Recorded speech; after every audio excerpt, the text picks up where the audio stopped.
vamos a intentar explicar qué es la ideología de género. Y como primera idea interesante, me parece que debemos distinguir claramente feminismo e ideología de género. El feminismo es un movimiento histórico con sus aciertos y sus errores, sus estrategias con fines positivos y en ocasiones negativos, que pretendía algo que en principio es justo, que es lograr la igualdad de la mujer con el varón en la vida social, superando tantos prejuicios históricos que habían llevado a excluir a la mujer de la cultura, de la vida profesional, económica, etc. La ideología de género es una cosa distinta, aunque surja en el seno del movimiento feminista. En concreto, empieza a hablarse de género a finales de los años 60 en el ambiente intelectual que siguió al mayo del 68 francés, que es un ambiente de revuelta, de poner en duda todo lo pasado, de individualismo, de exaltación de la sexualidad, de un cierto anarquismo.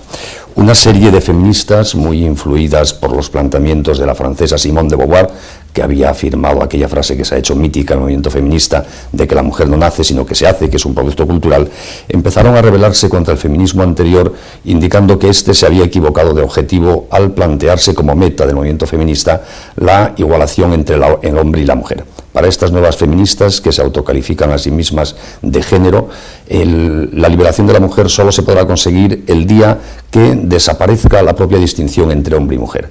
Ya no se trata, en consecuencia, de conseguir para la mujer las cotas de presencia social, política, económica que tienen los varones, sino de hacer desaparecer la propia distinción entre hombre y mujer. Para esta mentalidad, para esta ideología de género, lo que de verdad esclaviza a la mujer, y por lo tanto el objetivo del feminismo debe ser lograr la liberación de eso, es la propia existencia de la mujer como una entidad distinta o diferente del varón. Para el feminismo de género, en materia de sexualidad, no existe nada natural, no existen dos sexos, no existen el hombre y la mujer. Lo que existen sin más son unos productos culturales creados por el varón para esclavizar a la mujer, para atarla a lo que denominan función reproductiva, es decir, a que tengan hijos para el varón. Y por lo tanto la liberación de la mujer vendrá el día que sea liberada de esa propia función de tener hijos, de la maternidad. Como para el feminismo de género en materia de sexualidad no existe nada natural, todo es cultural, cada uno se construye libremente lo que ellas denominan su orientación afectivo-sexual, es decir, la dimensión sexual de su personalidad. Y como es una construcción autónoma la orientación afectivo-sexual, todas las orientaciones afectivo-sexuales son igual de valiosas. Heterosexualidad, homosexualidad, lesbianismo, transexualidad, homosexualidad, son todas orientaciones afectivo-sexuales exactamente igual de valiosas. No se puede hacer distinción entre unas y otras. Y cualquier persona que afirme que una orientación afectivo-sexual es más valiosa que otra cualquiera, y cualquiera que afirme que una orientación afectivo-sexual es mala, se convierte en un homófobo, que es el término inventado por la ideología de género para descalificar y limitar la libertad de expresión de todas aquellas personas que no opinamos con las categorías de género. Por este rechazo a lo específico de la feminidad y a la distinción entre hombre y mujer, toda la ideología de género está muy transida de verdadera fobia a la maternidad. La liberación de la maternidad es el objetivo último de la liberación de la mujer y por lo tanto también está profundamente transido de verdadera fobia al matrimonio, que según esa forma de ver las cosas sería la institución que hemos inventado los varones para esclavizar a la mujer a su condición femenina al servicio de esa función reproductiva para darnos hijos. Estos son los planteamientos de Simone de Beauvoir en Francia, de algunas de las primeras feministas que más han influido en la concepción de género, como Sulami Firestone o Alison Jagger o Germaine Greer, y de una forma muy radical son los planteamientos de una de las feministas más de moda hoy día en el mundo norteamericano y también en España, que es Judith Butler. Por ejemplo, esta última que he citado, Judith Butler, dice lo siguiente sobre la condición femenina y el fin del feminismo, y les leo literalmente, aunque leer a feministas de género a veces es un poco arduo porque cambian el significado habitual de las palabras. Comprender el género, nos dice Judith Butler, como una categoría histórica es aceptar que el género, entendido como una forma cultural de configurar el cuerpo, está abierto a su continua reforma y que la anatomía y el sexo no existen sin un marco cultural.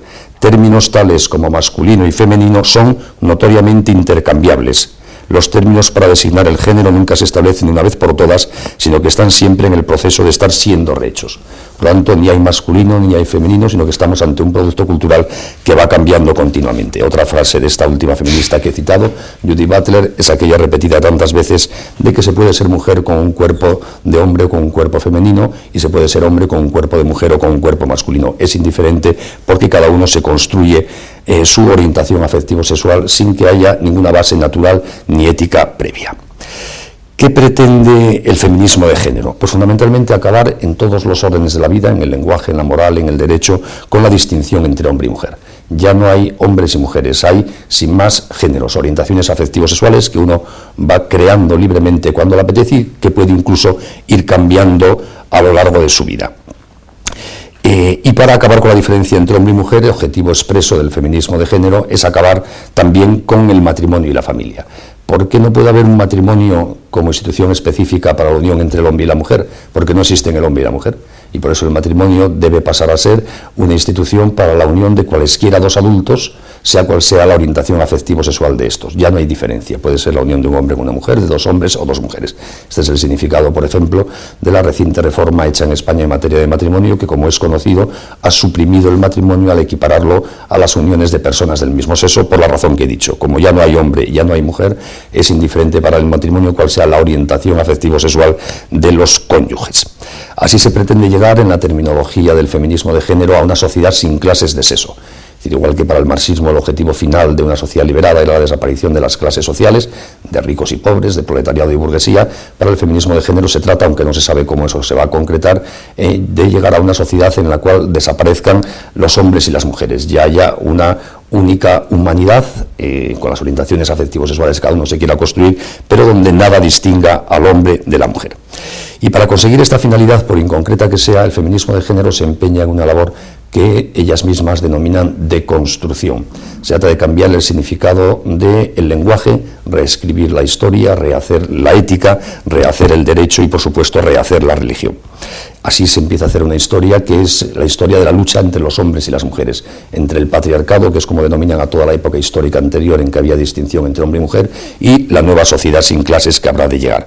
Se ataca a la familia como si fuese una institución esencial y conceptualmente represora, y específicamente el matrimonio monógamo propio de la tradición cristiana y occidental.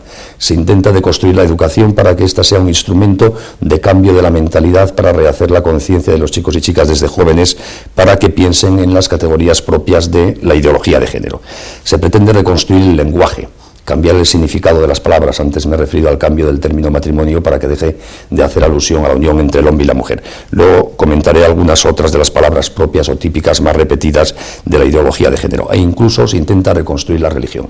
Se han hecho ediciones de la Biblia inspiradas por estas ideas de género, donde a Dios no se refiere con términos que indiquen ni masculino ni femenino, sino siempre neutro, para evitar la sensación de que Dios pueda ser masculino únicamente por la forma de hablar histórica de los hombres.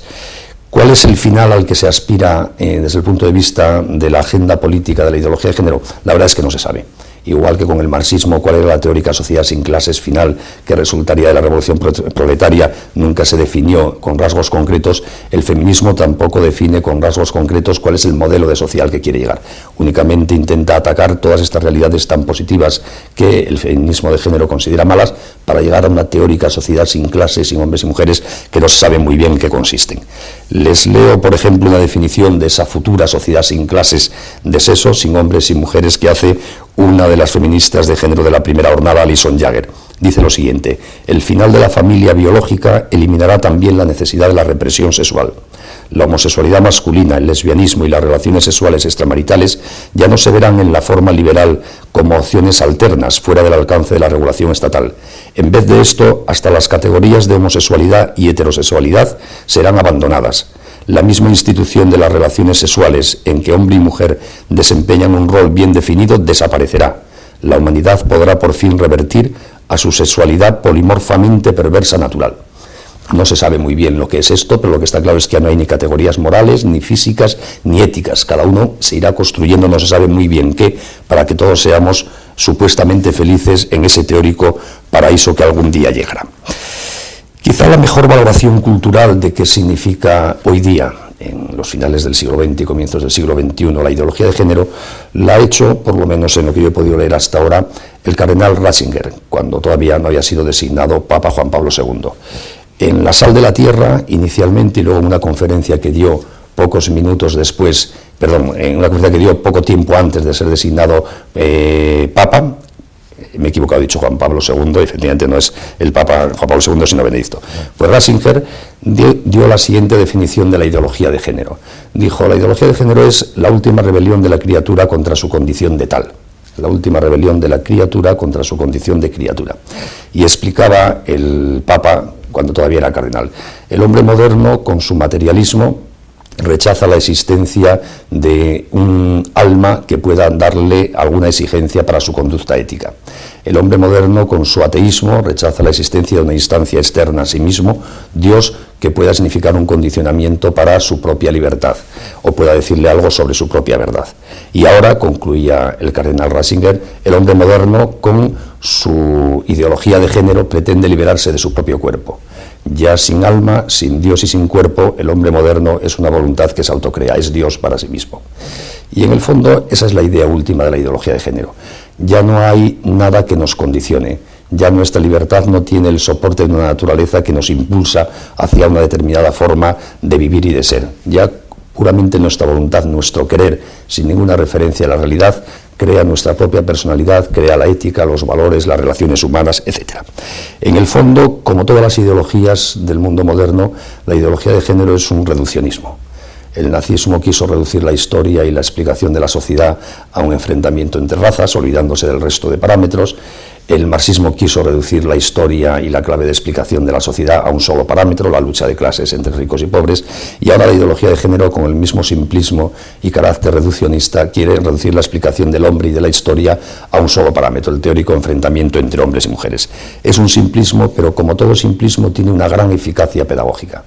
Las ideologías, a diferencia de un sistema de ideas de cualquier tipo, son realidades cerradas en sí mismas, basadas en unos pocos principios muy sencillos, la lucha de clases, la superioridad de los nazis frente a los semitas, o ahora la lucha entre hombres y mujeres, y sobre esos pequeños principios intenta explicarlo todo. Por eso, cuando una persona se imbuye de una ideología, en este caso de la ideología de género, se hace inmune a cualquier reflexión, a los datos de la realidad como contraste, a las razones históricas que no le dan fundamento a lo que dice. Es igual, rechaza la realidad, los datos, la experiencia, porque la ideología lo explica todo y está por encima de cualquier dato discrepante. Ese es el peligro de las ideologías. Creo que es interesante, aunque ya han ido saliendo a lo largo de la exposición, que paremos mientes un momento en algunos de los términos más usados por la ideología de género para que veamos qué significan cuando son utilizados en este contexto de la ideología de género. En primer lugar, el propio término género. La ideología habla de género y no de sexo porque el sexo nos ata a dos realidades morfológicas y genéticas, hombre y mujer. En cambio, el género, que es un término que se recoge de la lingüística, tiene más variedades. Para empezar, en términos gramaticales ya hay 3 géneros, masculino, femenino y neutro. Por tanto, género indica cualquier construcción cultural que define un papel social de hombres, mujeres, transexuales o lo que se quiera. No es indiferente sustituir el término sexo por el término de género. Hoy día género arrastra, consciente o inconscientemente, todo este mundo cultural que estoy diciendo. Es evidente que también el término género es susceptible de un uso, digamos, sensato y correcto. Inicialmente, muchos pensadores de género querían designar con esta palabra exclusivamente aquella parte de los estereotipos sobre qué es hombre o qué es mujer que históricamente los ha creado la cultura y que existen, evidentemente. El decir si los hombres son más fuertes y las mujeres más débiles, si los hombres visten de una manera y las mujeres de otra, si unos llevan el pelo largo y otros llevan el pelo corto, el decir si estos trabajos son propios de hombres o son propios de mujeres, son cosas accesorias, culturales, que van cambiando. Por tanto, cabría teóricamente un uso del término género en este sentido que sería correcto. Pero hoy día habitualmente cuando se usa, y desde luego en el debate político, en los medios de comunicación, etcétera, el género es todo lo que hemos dicho antes, es la ideología de género, no este uso pacífico al que acabo de hacer referencia en este momento. Otro término muy propio de la terminología de la ideología de género, al que ya he hecho referencia, es el de orientación afectivo-sexual. Y hoy día en las leyes europeas vemos que va apareciendo continuamente la orientación afectivo-sexual como uno de los elementos de discriminación que debe ser evitado, equiparándolo a la discriminación por raza, por ideas, por religiones, etc. Orientación afectivo-sexual es una categoría de la ideología de género que sustituye el sexo por esta consideración subjetiva. Cada vez quien habla en términos de orientación afectivo-sexual parece permanentemente dividir a la humanidad en homosexuales y heterosexuales, en vez de dividirla en hombres y mujeres. Como fruto de ese término se habla también mucho de diversidad afectivo-sexual. Se nos dice que en nuestra sociedad hay una inmensa diversidad afectivo-sexual porque hay muchas orientaciones afectivo-sexuales y debemos respetar ese pluralismo afectivo-sexual. Son términos también muy específicos de la ideología de género. El de homofobia al que he hecho referencia antes y que tiene mucho peligro, porque los defensores de la ideología de género califican como homófobo a todo aquel que no comparte sus planteamientos sobre la sexualidad, la familia y el matrimonio. Y es una forma de intentar limitar la libertad de expresión de quienes pensamos de manera distinta. Creo que es importante que estemos todos ojo a visor para no someternos a la dictadura de la calificación de homófobo, para evitar que hablemos con libertad. Homoparental, otro término muy propio de la ideología de género para designar a aquellas familias que están constituidas por dos padres o dos madres. Así parece que hay matrimonios que no son homoparentales y realidades familiares de paternidad y filiación que son homoparentales. Es una manera de encubrir de nuevo una realidad distinta con un término que la desfigura. El término hegemónico se utiliza mucho en el contexto de la ideología de género para calificar a todo lo que hasta ahora la humanidad ha llamado natural. Si uno habla de que el matrimonio es una institución propia entre hombres y mujeres, que lo natural es que un niño tenga un padre y una madre, los ideólogos de género dirán que no, que eso solo ha sido lo hegemónico históricamente, pero que puede y debe ser cambiado. Era solo una realidad de poder, de hegemonía, no era natural. El término derechos reproductivos es, como les dije antes, toda la ideología de género está transida de fobia a la maternidad y a la vida. Por eso ha ido creando toda una categoría de presuntos derechos, llamados derechos reproductivos, que son en el fondo el derecho de la mujer de librarse de la maternidad, el derecho al aborto, a la anticoncepción, es decir, la absoluta libertad de la mujer para evitar ser madre incluso cuando ya está embarazada. Esta terminología ha ido entrando en la legislación vigente en muchos países, en los documentos de Naciones Unidas, y cada vez se usa más, y hay que tener siempre en cuenta que esta expresión es muy propia de defender un ataque sistemático a la vida en nombre de una teórica liberación de la mujer de esa esclavitud que es la maternidad. El término patriarcado. La ideología de género utiliza mucho la expresión patriarcado para referirse a toda la historia de la humanidad en que teóricamente los hombres hemos oprimido a las mujeres. Y ahora precisamente la liberación que promueve el feminismo de género tiende a superar ese patriarcado, evitando que haya distinción entre patriarcas y no patriarcas, desapareciendo la distinción entre hombre y mujer. Sexualidad polimorfa, este es un término que cogen de Freud y que viene a indicar que cualquier tipo de prácticas sexuales son igualmente de buenas. Hay un gran pluralismo de prácticas sexuales y nadie puede hacer ningún juicio de mejor, peor, bueno o malo, conveniente o inconveniente. Son algunos de los términos que oímos habitualmente, que aparecen en el debate político, que van apareciendo en las leyes y que van arrastrando consigo, queramos o no queramos, esta visión tan específica de la ideología de género. La ideología de género tiene también su agenda política específica. Esta expresión agenda política la utilizan mucho los ideólogos de género.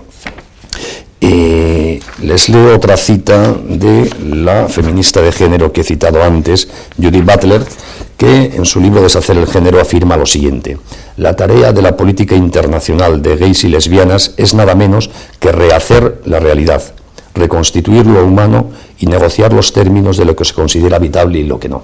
En el fondo, como decía el cardenal Ratzinger, estamos en una verdadera rebeldía ante el humano. Hay que rehacerlo, reconstruirlo, y para eso utilizan la política, los cambios legislativos. Todos en este mundo hemos oído hablar de la ideología de género, por lo menos a partir del año 94, cuando se celebraba la cumbre del Cairo sobre población organizada por Naciones Unidas, y al año siguiente, en el 95, en Pekín, la cumbre sobre la mujer. El Papa Juan Pablo II muy activamente movilizó a los cristianos de todo el mundo e intentó convencer a muchos estados para evitar que en los documentos oficiales de Naciones Unidas aprobados en esas cumbres apareciese la terminología específica de la ideología de género. Allí se empezó a hablar en documentos oficiales de Naciones Unidas de derechos reproductivos, de género, de homoparentalidad, de orientación afectivo-sexual, de diversidad afectivo-sexual. Y el Papa Juan Pablo II, que era muy consciente de toda la carga cultural e ideológica que estaba detrás, intentó, repito, movilizar a la conciencia de la gente de bien para evitar que entrase en la doctrina oficial de Naciones Unidas este planteamiento. Lo consiguió solo en parte. Y luego, a partir de ese momento, del año 95, en nuevos documentos de Naciones Unidas, la presencia de los planteamientos y la terminología de la ideología de género ha ido a más, hasta la última cumbre del milenio y la recientemente celebrada cumbre Milenio +5, donde la presencia de los términos y los planteamientos de género está absolutamente presente. Esa es una de las fuentes de difusión de ideología de género, la doctrina de Naciones Unidas, hoy día más importante. Y también unida muchas veces a un cierto ecologismo. El ecologismo, como le pasa al feminismo, tiene mucho de bueno, de científico y de sano, pero hay un cierto ecologismo hoy día antihumanista, que pretende transmitir el mensaje de que para salvar este planeta el peligro es el hombre, que es el gran depredador. Y al final se convierte, repito, más que un ecologismo, en un antihumanismo. Ese ecologismo de ciertos planteamientos de Naciones Unidas negativo para el hombre va también muy unido al feminismo, en concreto en las políticas de población que desarrolla Naciones Unidas. Naciones Unidas, a través del Fondo para la Población y de la Organización Mundial de la Salud y de la UNESCO, está desde hace muchos años promoviendo el control de la población en el tercer mundo. Y hoy día, desde esas agencias de Naciones Unidas, se utiliza también la ideología de género como medio o instrumento para extender el control de la población. Al final, efectivamente, si hay fobia a la maternidad, si hay fobia al matrimonio, si hay una extensión de la homosexualidad, obviamente habrá menos niños. Y por eso hay muchas agencias de Naciones Unidas que están utilizando la ideología de género prácticamente como un método anticonceptivo más. De un documento del citado Fondo para la Población es, por ejemplo, la siguiente frase: para ser efectivos en el largo plazo, los programas de planificación familiar deben buscar no solo reducir la fertilidad dentro de los roles de género existentes, sino más bien cambiar los roles de género a fin de reducir la fertilidad. Creo que es una expresión muy clara en la terminología de género de esto que acabo de decir. Si desaparece la distinción entre hombre y mujer, si tenemos miedo a la maternidad, efectivamente la fertilidad se reducirá. Y por eso la extensión de la ideología de género va también muy unida, especialmente en los países que reciben ayudas de las agencias de Naciones Unidas, a una promoción cada vez más expresa de la ideología de género. Quienes más colaboran junto con las agencias de Naciones Unidas en difundir la ideología de género son un cierto feminismo radical, muy activo especialmente en Estados Unidos y en Europa, el lobby gay, que existe a nivel internacional y que ve en la ideología de género, que realmente ha surgido en el seno del feminismo, no del mundo gay, pero ve en los planteamientos de la ideología de género una forma de normalizar en la conciencia colectiva las prácticas homosexuales y la propia homosexualidad. Y por eso es activos las asociaciones de gays en la defensa también de los planteamientos de género. Respecto al mundo, yo diría, haciendo una rápida visión, que este es un planteamiento cultural de nuestra época. No es un planteamiento de un gobierno, de un partido, de una persona en un país concreto. Luego en cada país alguien la puede encarnar con más ilusión, con más sectarismo o más suavemente, y para gente de derechas y de izquierdas es indiferente, sino que estamos ante un tema cultural de fondo de los comienzos del siglo XXI. La ideología de género, a través de Naciones Unidas y de la propia difusión globalizada de las ideas hoy día, está presente absolutamente en todos los sitios del mundo. Nadie puede creer, porque sería un error, que es algo muy específico de un país concreto, de un gobierno, de un partido. ¿Cuál es el panorama de la difusión de la ideología de género? Siendo muy rápido y sintético y, por lo tanto, con una simplificación. Yo diría que en Estados Unidos se está superando bastante. Fue quizá el primer país, después de un cierto origen francés, donde adquirió cuerpo, doctrina, gran presencia en la universidad, y yo tengo la sensación de que cada vez se va superando más y dejándose de lado. En Europa está especialmente activo el feminismo de género, y de manera muy singular en algunos países, como pueden ser en España, en Francia, en Italia. Y se está extendiendo muy fuertemente en toda la América Latina. La profunda acción de asociaciones procedentes de Estados Unidos en todos los países de la América Latina está difundiendo la ideología de género, la cultura de los derechos reproductivos, la extensión del aborto, con un debate cultural y político en estos momentos muy en el día a día. ¿Qué podemos hacer quienes creemos que la ideología de género es una forma muy triste de entender a la persona y que ayuda muy poco a que podamos ser felices y buenas personas? En primer lugar, yo creo que estar informados, saber de qué va esto. Porque si no, podemos oír hablar de género, de orientación afectivo-sexual, de una ley que reforma el matrimonio, de otra que regula la transexualidad, y perder de vista que responde a unos planteamientos ideológicos muy concretos. Están informados. Y estando informados se entiende mucho mejor cómo hacer juicios frente a las cosas negativas, considerándolas como negativas. Por poner un ejemplo, en España estos últimos años hemos visto algunas reformas legales que están claramente inspiradas en la ideología de género, y que si no las vemos como tal podemos creer que son cosas secundarias. La ley que ha suprimido el matrimonio al equiparar a los fines homosexuales no es un tema de derechos de los homosexuales, es un planteamiento de género para deconstruir el matrimonio, suprimiendo del derecho la distinción entre hombre y mujer, y si no lo vemos así podemos equivocarnos al hacer un juicio sobre esa ley. La reciente ley de identidad de género, que modifica la forma de inscribirse en el registro civil para que cualquier persona, al margen de que genética y morfológicamente sea varón o mujer, pueda inscribirse como lo que él se sienta. Puede inscribir, por decirlo así, su orientación afectivo-sexual subjetiva, sustituyendo a su sexo morfológico. Pues eso no es un tema de derechos de los transexuales, es pura ideología de género. Es introducir en el ordenamiento jurídico el concepto de sexualidad identificándola con la orientación afectivo-sexual propia de la ideología de género, y solo si lo vemos así lo entendemos. La educación para la ciudadanía en España tiene otros muchos objetivos, no solo la ideología de género, pero tiene una carga importante de ideología de género. En el temario de la asignatura aparece evitar los prejuicios homofóbicos, evitar las discriminaciones por orientación afectivo-sexual, valorar el pluralismo de la diversidad afectivo-sexual, el término género reiteradamente. Bueno, pues cuando uno lo ve, tiene que darse cuenta de lo que supone esa terminología con esta carga que lleva detrás, que aunque no sea el tema fundamental de educación para la ciudadanía, también ahí está presente y nos ayuda a hacernos un juicio sobre el significado y trascendencia de esa asignatura. La propia Conferencia Episcopal Española, los obispos, nos han advertido en los últimos años de la importancia de este fenómeno y han animado a los católicos a ser conscientes y a hacer lo que puedan para reivindicar una visión positiva de la sexualidad del matrimonio. En su documento del año 2001, La familia, santuario de la vida y esperanza de la sociedad, nos advertían expresamente en un análisis muy lúcido de la situación del matrimonio en España, de los peligros que suponían, y se le dedica un capítulo entero a partir del número 33, un concepto ideológico de género. Y en ese documento estupendo del año 2006, de noviembre, que son las orientaciones morales ante la situación actual de España, colocan la difusión de la ideología de género en el número 18, al lado de la reforma del matrimonio, del divorcio, del derecho al aborto, etcétera, como uno de los temas graves que deben preocupar a cualquier conciencia despierta en España. Por lo tanto, nos están animando a tener muy en cuenta esta óptica de la ideología de género para actuar. Pues bien, suponiendo que estamos informados, que conocemos estos planteamientos de género, que detectamos sus manifestaciones en el debate social y político, yo creo que al menos hay tres cosas que está en manos de todo ciudadano en una sociedad democrática y pluralista como la nuestra hacer. En primer lugar, hablar. Los seres humanos tenemos un inmenso poder, seamos ricos o pobres, importantes o no importantes, listos o menos listos, que es el poder de hablar. Porque con la palabra podemos influir profundamente en cómo piensan y viven las personas que nos rodean. Y hoy día de estos temas a los que hace referencia la ideología de género se habla habitualmente en la calle. Se habla de matrimonio y de fidelidad y de sexualidad y de homosexualidad y de aborto y de tener hijos o de no tenerlos y de anticoncepción. De esto se habla con normalidad, no hay pudor ninguno. Por lo tanto, una persona despierta y con criterio tiene ocasión de dar opiniones acertadas, dar criterios sensatos en la vida más cotidiana a mucha gente que le rodea. A sus hijos en casa viendo la tele juntos, a las amigas o amigos cuando se toma un café con ellos o se van en el autobús y salen estos temas. Pero claro, para dar criterio a los demás, antes hay que formarse.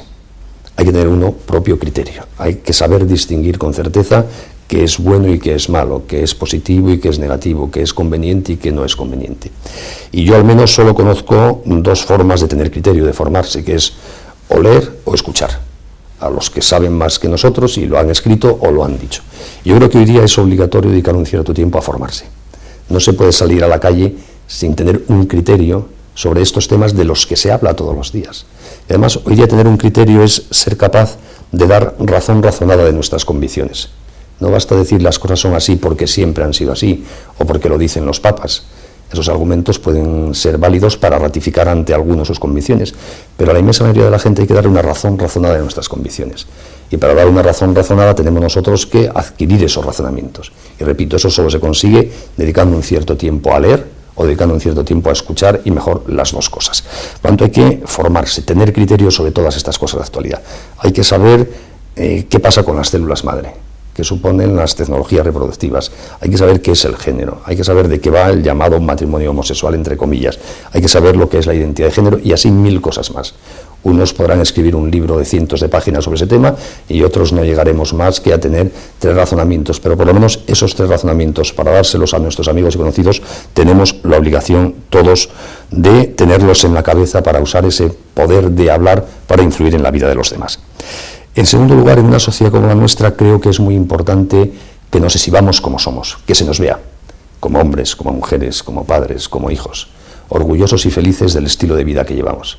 Si nosotros estamos convencidos de que tener hijos es una cosa buena, tiene que notársenos que estamos abiertos a la vida, que no le tenemos miedo a tener hijos, que no hacemos comentarios graciosos sobre los que evitan tener hijos o sobre el aborto. Si estamos convencidos de que el matrimonio merece la pena y para toda la vida, no podemos comentar con gracia los divorcios de los famosos como salen en los programas de rosas de la tele. No es responsable. Tiene que vérsenos coherentes con lo que somos. y a los hombres y mujeres casados de vérsenos juntos y felices por la calle, y a los padres de vérsenos con sus hijos, porque eso en nuestra época es muy importante, el ejemplo. Quizá nuestra época no solo necesita maestros, sino que necesita también gente normal, testigos, que se manifiesten cómo se puede ser feliz con criterios sensatos sobre qué es el hombre y las dimensiones básicas de nuestra vida, como son las que se implican en la sexualidad y en la familia. Y en tercer lugar, en una sociedad pluralista como la nuestra, todos podemos ser más eficaces si nos asociamos. En sociedades libres uno solo puede hacer pocas cosas, dos juntos pueden hacer algo más, tres juntos mucho más. Hay 1001 asociaciones familiares donde cada uno podemos echar una mano según nuestras aficiones, nuestros gustos, nuestras posibilidades. Pero yo creo que hay una cierta obligación también de poner en común esfuerzos para tener más eficacia en la defensa de la familia en nuestra sociedad. Quizá históricamente las familias no han tenido una presencia activa en la sociedad porque la familia se daba por supuesto, nadie la discutía. Se viviría mejor o peor como conducta personal, pero nadie discutía la bondad del matrimonio y su naturaleza de unión entre hombre y mujer. Y nadie discutía que el traer hijos al mundo es la finalidad primordial de la unión matrimonial y natural que deriva del quererse un hombre y una mujer, etcétera, etcétera. Como hoy día todas esas cosas se discuten, y se discuten específicamente por los planteamientos ideológicos de la ideología de género, parece necesario que hoy día se defiendan esas cosas que hasta ahora se daban por supuestas. Y hoy día, como les decía antes, hay que dar razón razonada del matrimonio, de la sexualidad, de la apertura a la vida, y eso si lo hacemos de forma asociada, si lo hacemos muchas familias juntas, a través de las distintas asociaciones familiares, lograremos tener una mayor presencia y una mayor capacidad de llegar a más gente para ir transformando las conciencias a nuestro alrededor. Como conclusión, yo diría que hay muchas razones hoy día para ser optimistas. Nunca como hoy se está teorizando tan en positivo que es el matrimonio y la familia. Y ahí está, por ejemplo, todo el magisterio de Juan Pablo II, que ha escrito y ha hablado más de la familia que todos los papas anteriores juntos. Tenemos cada vez más doctrina, más antropología sobre las claves de la familia y del matrimonio. Tenemos también, ante todos estos ataques de los totalitarismos y de las ideologías del siglo XX y de comienzos del XXI, a la familia tan presente en la vida social como siempre. Sigue siendo la institución socialmente y cuantitativamente más presente en la vida de la gente y sigue siendo la que más satisfacción genera. Las sociedades modernas están descubriendo de nuevo a la familia. Saben que los problemas de la crisis demográfica, del individualismo, de la soledad de tantas personas solo se resuelven con esa solidaridad primaria que genera la familia, que es la verdadera trabazón entre las personas. Por tanto, hay muchos motivos para ser optimistas, pero hay que trabajar la defensa de la familia. Y una de las formas de trabajarla es tener ideas claras para identificar aquellos ataques sistemáticos a la familia, como los que provienen de la ideología de género, e ideas claras para defenderla en positivo. Si es así, como siempre, la familia, la visión sensata de la sexualidad, primará porque es la única que tiene futuro. Solo genera futuro quien se abre a la vida. Solo genera felicidad y estabilidad personal quien pone a la sexualidad en su sitio, sin considerarla que es el único parámetro posible para explicar la vida personal y social. Por lo tanto, las razones para el optimismo están ahí, son claras, pero también las razones hoy día para que todos nos responsabilicemos de aportar nuestro pequeño granito de arena a dar criterio, a dar ejemplo y a utilizar la palabra para defender las cosas buenas de la sexualidad y la familia.